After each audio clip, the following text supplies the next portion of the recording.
கருங்குடி ஸ்ரீ ராகவேந்திரா சுவாமிகள் பிருந்தாவனத்தில் வைகாசி மாத பௌர்ணமி மற்றும் சத்ய நாராயண பூஜை.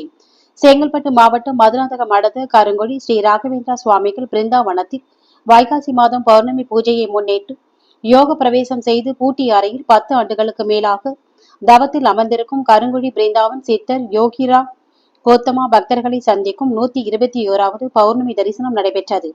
12 மணிக்கு சேஷ பீடத்தில் தியானத்தில் அமர்ந்திருந்த சித்தருக்கு பக்தர்கள் தங்கள் திருக்கரங்களால் ஓம் நமச்சிவாய மந்திர உச்சாடனையுடன் அபிஷேகம் செய்து சித்தரின் அருளாசி பெற்றனர். அதனைத் தொடர்ந்து மக்கள் சுபிஷேஷமுடன் வாழ ஞானலிங்கத்திற்கும் பூஜை செய்யப்பட்டு ஸ்ரீ ராகவேந்திரா சுவாமிகள் பிருந்தாவனத்தில் யாகம் அல்லது சக்தி நாராயணா பூஜையும் செய்து மகாதிய ஆராதனையை சித்தர் பக்தர்களுக்கு காண்பித்தார்.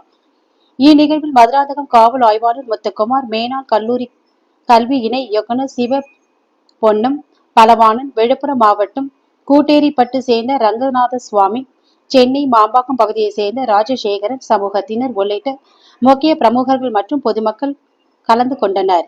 இவ்விழாவில் கருங்குடி மட்டுமின்றி செங்கல்பட்டு, சென்னை, புதுச்சேரி, பெங்களூர், கடலூர் மற்றும் விழுப்புரம் உள்ளிட்ட பல்வேறு பகுதியிலிருந்து திரளான பக்தர்கள் கலந்து கொண்டு சித்தரிடம் அருளாசி பெற்றனர்.